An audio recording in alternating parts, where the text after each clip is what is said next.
کہ ایک شخص تھا بنو اسرائیل کا اور اس کا نام تھا کفل. اتنا گناہ گار, اس نے کوئی گناہ نہیں چھوڑا تھا. حتیٰ کہ ایک شخص آیا, حتیٰ کہ ایک عورت آئی اور اس میں مالدار تھا, انہوں نے مال دیا ہوا تھا, کہا کہ مجھے ضرورت ہے. تو اس نے کہا کہ میں تمہیں ضرورت پوری کروں گا, تم میری ضرورت پوری کرو. تو اس نے کہا ٹھیک ہے. جب رات ہوئی اور وہ عورت اس کے پاس آئی and they were about to commit adultery, وہ شیور کرنا شروع ہو گئی اور کانپنا شروع ہو گئی. اور عورت کہتی ہے کہ میں نے آج تک اللہ کی نافرمانی نہیں کی, اور یہ فعل ہی میں نے آج تک نہیں کیا, لیکن واللہ مجھے مجبوری نے اس جگہ پہ لے آیا ہے. اور وہ جب اس کی شیور دیکھی نا اور اس کا کانپنا اور تڑپنا دیکھا تو اس نے کہا کہ اس عورت نے آج تک کوئی گناہ نہیں کیا اور اتنا رو رہی ہے, اتنا ڈر رہی ہے, اور میں جو سالوں سے گناہ کر رہا ہوں میرا کیا بنے گا. اس نے اس کو بال پکڑایا اور کہا یہ تیرا ہے, نکل جائے یہاں سے, اور مصلی بچھا لیا اور رونا شروع ہو گیا. اور اتنا رویا کہ یا رب آج سے بعد میں کوئی گناہ نہیں کروں گا, میں توبہ کرتا ہوں. اینڈ سبحان اللہ, اللہ نے اسی رات اس کی موت لکھی ہوئی تھی. He passed away the same night. And you know what's the miracle happened? اگلے دن ایک تختی پہ اللہ تعالیٰ نے اس کے دروازے پہ لکھا ہوا تھا قد غفر اللہ الکفل, کہ اللہ نے کفل کو جان لو کہ اللہ نے اس کو معاف کر دیا. یعنی ایک گناہ گار جو ساری زندگی گناہ کرتا رہا ہے, لیکن توبہ کی اس نے, اللہ نے اس کو معاف کر دیا. ایک اور حدیث میں آتا ہے کہ ایک شخص اتنا گناہ گار تھا کہ پورے معاشرے کو معلوم تھا یہ گناہ گار ہے اور یہ گناہوں سے ریپینٹ نہیں کر رہا. سب نے مل کے ڈیسائیڈ کیا کہ اس کو جلا وطن کر دو اور نکال دو یہاں سے. حتیٰ کہ اس کو نکال دیا, پروویژن چھین لی, سب کچھ کر دیا, نکل گیا اپنے, تمہاری وجہ سے یہ جو ہے نا ہمارا ماحول خراب ہو رہا ہے. وہ نکل گیا, جنگلوں میں چلا گیا, کچھ تھا نہیں اس کے پاس. الٹیمیٹلی بھوک پیاس ویکنیس نے اسٹرائک کیا اسے اور وہ گر گیا. اور وہ کہتا ہے کہ یا رب لوگوں نے مجھے دربدر کر دیا, میرے پاس کوئی آپشن نہیں ہے, کوئی سہارا نہیں ہے, اب تو ہی ہے, اب میں کیا کروں. اور پھر کہتا ہے کہ یا رب اگر تو مجھے پتا ہوتا نا کہ توبہ کرنے سے یا معافی مانگنے سے آپ کی گریٹنس میں کمی آ جانی ہے تو میں آپ سے کبھی معافی نہ مانگتا. لیکن مجھے معلوم ہے کہ تیری گریٹنس میں کبھی کمی نہیں آئے گی, چاہے تو مجھے توبہ, چاہے تو مجھے معاف کر دے یا نہ کرے. تو العزیز, تیری بادشاہت میں کمی نہیں ہوگی, تو مجھے تو معاف کر دے. سو وہ مرا تو اللہ کے, اس میں ایک پروفٹ موجود تھے اس قوم میں, اللہ تعالیٰ نے کہا کہ جاؤ میرا ایک ولی ہے, اس کا جنازہ پڑھو, اس کا کفن اور دفن کا بندوبست کرو. So the prophet went and he saw and he said, یا اللہ یہ تو وہ شخص ہے. اور اللہ تعالیٰ نے بتایا کہ میں نے اسے گناہوں کو معاف کر دیا.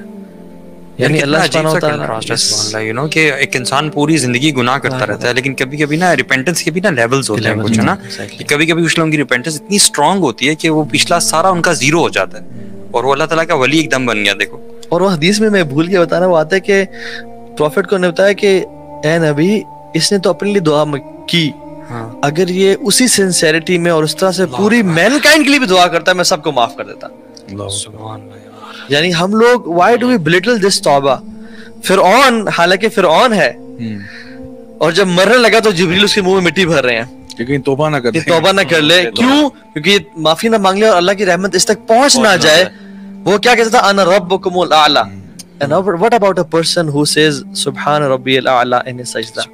یعنی اس کا مطلب ہے کہ ایک شخص جس نے ساری زندگی جو گناہ کرتا رہتا ہے آج کل کی لائف میں بھی, وہ اور اللہ کا ولی بننے میں, اللہ کے بہت قریب سلیو بننے میں ایک توبہ اس کا کی دیر ہے. آپ کو پتہ ہے وہ دوائے شافی جو کتاب ہے نا امام ابن القیم کی, وہ میں سمجھتا ہوں اگر کوئی بندہ ریپینٹنس چاہتا ہے نا تو وہ کتاب جو ہے نا وہ بلا کتاب ہے. مطلب کوئی بندہ, وہ ایکچولی کسی نے ابن القیم رحمہ اللہ کو نا لیٹر لکھا تھا اپنی پرابلمس بتانے کے لیے, اس کے جواب میں انہوں نے یہ پوری کتاب لکھ ڈالی. اور یہ کتاب جو ہے سبحان اللہ میں نے 2 دفعہ پڑھی just to be able to understand the wisdom of the بک.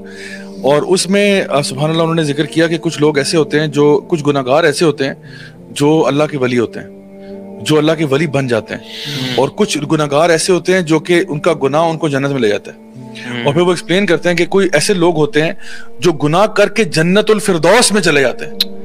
یعنی آپ سوچ سکتے ہیں کہ بندہ نے گناہ کیا اور جنت الفردوس میں چلا گیا. وہ کہتے ہیں کیوں ہوتا ہے ایسا؟ کیونکہ وہ گناہ کرتا ہے اور اس کے بعد اتنی ندامت ہوتی ہے, اس کو اتنی ندامت ہوتی ہے کہ کہتا ہے یار میں اپنی پوری زندگی بدل رہا ہوں.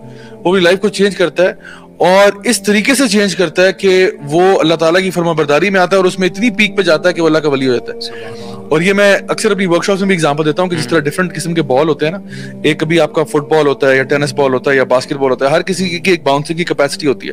آپ اس کو ایک ہائٹ سے ڈراپ کرتے ہو ایک ہائٹ تک واپس آتا ہے. تو عام طور پہ ہوتا ہے کہ جب ہم لوگ کسی کا دل دکھاتے ہیں, کسی کو رانگ کرتے ہیں, تو لوگ معاف اتنے آرام سے نہیں کرتے. مطلب ہمارا جو ان کے ساتھ فار ایگزامپل ہسبینڈ وائف ہے نا, ہسبینڈ نے اگر وائف پہ چیٹ کیا, ٹھیک ہے, تو جب شادی ہوئی تھی تو دونوں ایک لیول پہ تھے, دونوں برابر تھے. اب ہسبینڈ نے وائف پہ چیٹ کیا تو ہسبینڈ نیچے گر گیا, ساری بات ہے.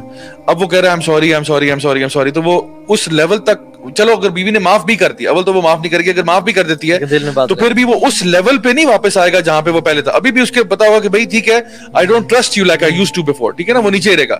ایک بندہ جب اللہ کی نافرمانی کرتا ہے, گناہ کرتا ہے, بڑے بڑے گناہ کرتا ہے, کبیرہ گناہ کرتا ہے, تو وہ بھی اب لیول سے نیچے گر جاتا ہے. حالانکہ اللہ تعالیٰ فرماتے ہیں وَلَقَدْ كَرَّمْنَا بَنِي آدم, بنی آدم کو تو بائی ڈیفالٹ اکرام کیا ہوا تھا, وہ اس نوبلٹی سے گرا ہے. اب وہ کہہ رہا ہے توبہ توبہ توبہ, تو وہ نہ صرف اس لیول پہ واپس آ سکتا ہے, اس سے اوپر بھی جا سکتا ہے. اور یہی ابن القیم رحمہ اللہ فرماتے ہیں کہ کچھ لوگوں کی توبہ اتنی سنسیئر ہوتی ہے, اتنے دل سے وہ توبہ کرتے ہیں, اور اتنی وہ ان کی لائف کو چینج کرنے والی توبہ ہوتی ہے کہ وہ اللہ کے ولی بن جاتے ہیں. اور یہ میں سمجھتا ہوں کہ ہمارے جو بھی ویورز لسنرز ہیں وہ اس چیز کو اپنے ساتھ نتھی کر لیں کہ یار اگر کبھی زندگی میں غلطی ہوئی ہے نا, یار ہم سب گناہ گار ہیں, ہم کون سے کوئی یعنی فرشتے پیدا ہوئے ہیں, ٹھیک ہے, ہم سے غلطیاں ہوئی ہیں, ہم جے ڈیز جن کو کہتے ہیں, دور جاہلیت گزرا ہمارا. لیکن الحمدللہ اللہ کا بہت بہت کرم ہے کہ اللہ تعالیٰ نے اتنا عقل عطا فرمائی کہ بھائی چینج کرو اپنے آپ کو, اپنے ویز کو چینج کرو, اللہ سے توبہ کرو, اپنے ویز کو بدلو. اور جو شروع میں بات ہم نے کی تھی اس کو میں آخر سے ٹائی اپ کروں گا کہ جو آپ نے کہا تھا نا کہ دعاؤں کا وسیلہ ہم لوگ بناتے ہیں اپنے اعمال کو. آپ کو پتہ ہے میں اکثر اپنی دعاؤں میں نا اپنے کچھ چیزوں کو وسیلہ بناتا ہوں کہ اللہ فلاں چیزیں نا کسی کا باپ بھی نہیں میرے سے چھڑوا سکا, اور میں نے اگر چھوڑی صرف تیرے وجہ سے, ورنہ there is no other way.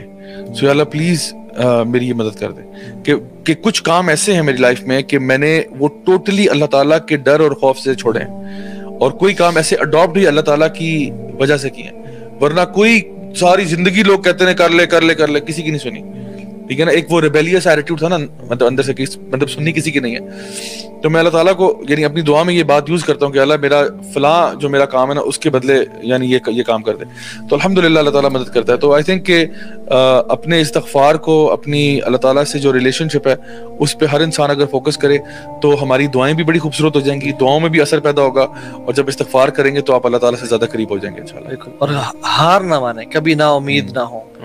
جو لوگ ہار مان جاتے ہیں نا کہ مجھ سے نہیں, ایون امام حسن البصری رحمہ اللہ کے پاس ایک شخص ہے اور کہا اے امام توبہ کرتا ہوں, آنسو بہاتا ہوں, پھر گناہ کر دیتا ہوں, پھر آنسو بہاتا ہوں, توبہ کرتا ہوں, پھر گناہ کر لیتا ہوں, اور یہ سالوں سے میرے ساتھ ہو رہا ہے, میں کیا کروں, میں تنگ آ گیا ہوں. میں نے کہا تب تک کرتے رہو جب تک شیطان تم سے ہار نہ مان جائے. یعنی تم نے توبہ سے ہار نہیں مانی, شیطان جو ہے وہ تم سے ہار مان جائے گا. اور اللہ سبحانہ وتعالیٰ کی اگر ہم رحمت کو دیکھیں نا, اللہ یرید ان یتوب علیکم, اللہ چاہتے ہیں تمہیں معاف کر دیں. ما یفعل اللہ بعذابکم ان شکرتم وآمنتم, میں کیا کروں گا تمہیں عذاب دے گا اگر تم ایمان والے اور شکر والے بن جاؤ. حدیث میں آتا ہے التائب من الذنب کمن لا ذنب لہ, کمال کی حدیث ہے. توبہ, گناہ سے توبہ کرنے والا ایگزیکٹلی ایسا ہی ہے جیسے اس نے کبھی گناہ کیا ہی نہیں تھا, یعنی اٹ از ریمووڈ. اور حدیث میں ایک اور چیز ہے کہ 6 گھنٹے تک یعنی 6 ساعت تک لکھا نہیں جاتا اس کا گناہ کہ میرا بندہ ریپینٹ کر لے اور توبہ کر لے.